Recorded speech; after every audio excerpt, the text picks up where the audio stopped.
Hello everyone and welcome back to the channel and welcome back to a new video. So today we are reviewing the Mandalorian season 2 episode 2 or chapter 10. Just in advance, there's a lot of fireworks happening in the UK. I don't know bonfire why. night is just I see people have leftover fireworks, so they're just exploding them into the sky. And then people decide to extend it for 3 days, but whatever. So if you do hear any of those in the background, we apologize in advance. But yeah, this is the first few minutes of this video is going to be our non-spoiler review, so you don't have to worry about any spoilers until we actually warn you about them. Yeah, so we'll just go to spoilers after we've done this. So, Chapter 10, The Passenger. I guess we could just reveal the title this time. Chapter 10, The Passenger. What did you think about it? I thought it was okay. It wasn't anything amazing. Definitely toned down from what happened in the last episode. Yeah, I thought I pretty much big of agree. A scale. I thought it was fine. It wasn't anything really that special. It felt kind of fillery, which I understand we're gonna have filler episodes. But yeah, this isn't one of my one of the episodes that I'm really looking forward to rewatching over and over again on the show. It's like a one and done kind of thing. I think there's always going to be those sort of filler episodes, and I don't mind them.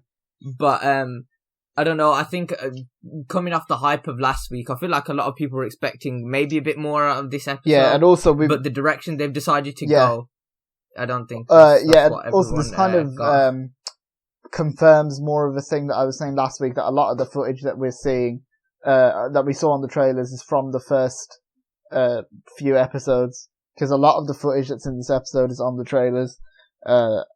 So that's interesting. So I wonder if it'll be similar to season 1 in that sense, where we'll see more new footage towards the end of the season in the midway point. But yeah, it sets up an intriguing third episode, but as a second episode, it was decent. Yeah, it was fine. I mean, Peyton Reed directed it, who directed both the Ant-Man movies, and it's kind of got that kind of style written all over it, but it's just kind of disposable, and it kind of exists. That's about it. In terms of, I think the final thing I have to say is that it really this episode really sets up probably the next one or two episodes, depending on how much they decide to show next. Thankfully, it's not a really bad, just terrible episode or anything like that. It's still pretty decent. It's got some fun moments. Got some good moments with the child and Mando, of course, and a few other characters, and it's got some somewhat interesting references at the beginning. The best part of this episode is the first 5 minutes, in my opinion. But yeah, I guess spoilers now.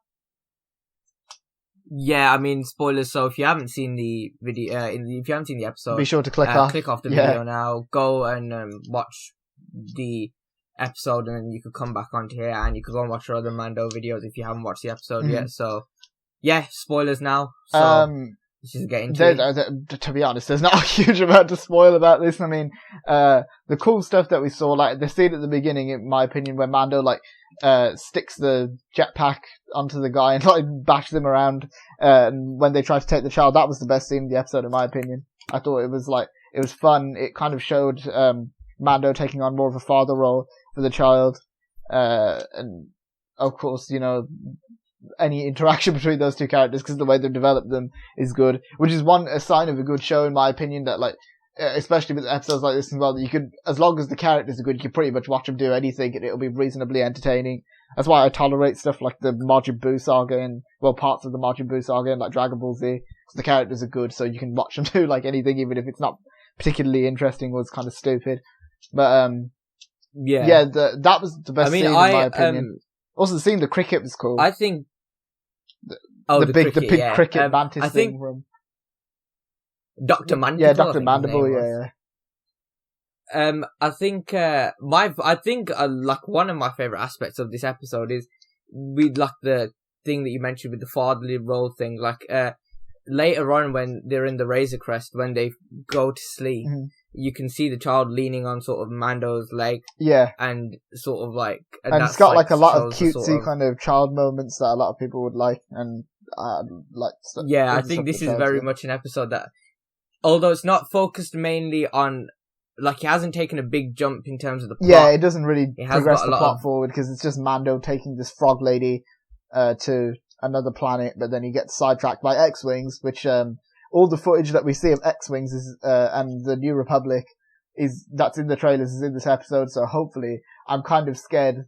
I hope they don't do this, but hopefully there's more New Republic, but I'm kind of scared that they're going to this will be the extent of the New Republic's involvement in the show, and I'd be, I don't know if disappointed is the word, but I'd be a bit underwhelmed if that's the case.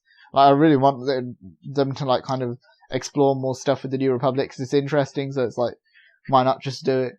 But it was cool. Also, Dave Filoni, Trapper Wolf is his character. He's back. So, it's good that they had the New Republic stuff. I just wanted more of it.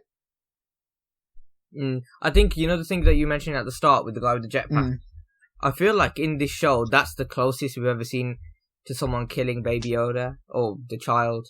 Well, I feel like it is. What about like when the guy tries to snipe him in season 1? That was like closer, I guess, in the 4th episode. Yeah, I think.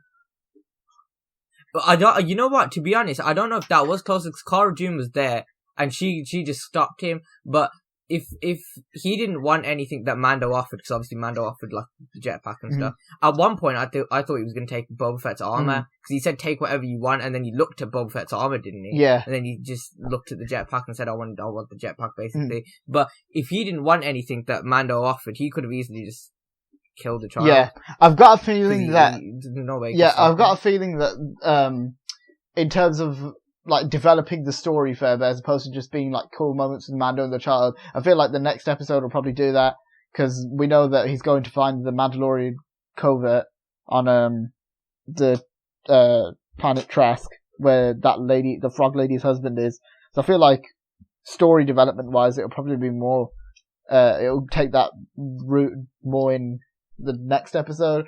This episode, as we said, like also the ice planet, so that wasn't Ilum on the trailer as we thought, but then that kind of more confirms that maybe that potentially the Crate Dragon Pearl could be used to make a lightsaber. I got a theory video coming out on that, so stay tuned.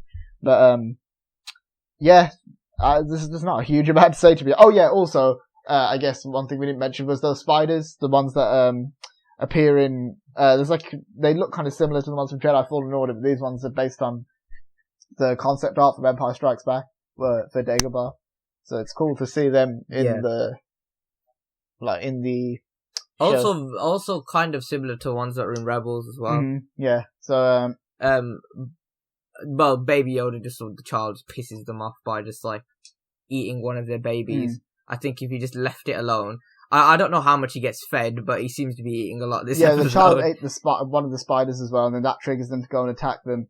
And then also he's eating those eggs a lot in this episode. So like we said, I'm kind of wondering, did the lady not just, like the frog lady, not work out, oh, there's a few of these eggs that are just not here, that were here before. But there was like loads of them, because he probably ate about, I don't even know, I didn't count, but I don't know, rough estimate, about 5, 6 maybe. Yeah, so I'm confused how she didn't work out that he was eating them. But I think she doesn't care, I think she's just like, because throughout the episode she's I feel like they're pretty important. If they're the last of that, like, the frog. I feel like she thinks if there's just one alive, then it's fine, because at least then one survived at least. I don't know. But yeah, the part with the droid was cool. Where she uses Zero's head, to translate. Yeah, this episode is very heavily linked to the 6th episode from the first season, which I didn't hate, but I didn't exactly love that episode either. I thought it was like decent. It was okay, but that episode was fine, and so was this one. So I guess that like if you link it to that episode, then it's going to be I guess, I don't know if disposable is the word. That's just kind of a like observation that I made, but I don't think it's actually going to be like disposable. Like, I don't think if you. I feel like this episode was filler, but then I feel like this episode was like filler, but I feel like it was still crucial to the story a little bit, as they were like talking about the Mandalorians being on that planet that they're going to. But the thing they could have just, to be fair though, if they wanted to, and they could have just done that, like how they did in season 1, where they say that they're gonna go somewhere and they just go there, like they don't have to sidetrack, I guess. Yeah, they don't have to show the full journey. Yeah, and also they didn't have to have the whole thing where like he crashes on this planet with spiders. They could have just said, oh, "Okay, your husband's there, then we can just go there like straight." Also, I don't also know. The scene where the X-wing pilots come at the end, that was pretty cool because we get to see the X-wing pilots and use their rebel blasters and stuff. So that like nostalgic stuff's pretty cool. But I don't think it has a whole lot of like staying power. Like I don't really want to rewatch this episode as much as episode 1. I think this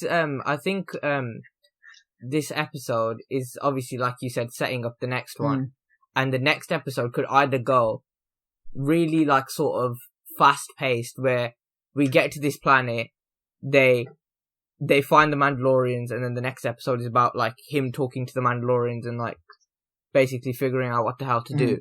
Or this can go in a similar way with this one, where they get onto the planet, but they explore the planet the whole episode, and then find the Mandalorians right at the end and tease it for episode 4. So I think it could like go one or two ways. Yeah. So but that's pretty much all I have to say. I think it was a good episode. Yeah, it was fine. It was pretty much a bit of filler, but had a little bit of story at the same time. Yeah. Sort of in there, but also, I guess they didn't address Boba Fett as well. That's like the other thing, which isn't a shock. We didn't think that they'd do that. But I assume he'll show up later. But yeah, that's about it with season 2, episode 2 for The Mandalorian, which is chapter 10, The Passenger. Pretty fun episode, you know. It's fine enough. I'm not dying to rewatch it anytime soon. But it was pretty decent. So. If you guys enjoyed the episode any more than us or any less than us, be sure to let us know in the comments. If you like the video, be sure to drop it a like, subscribe to the channel for more videos like this. Thanks for watching, guys, and we'll see you next time. Bye.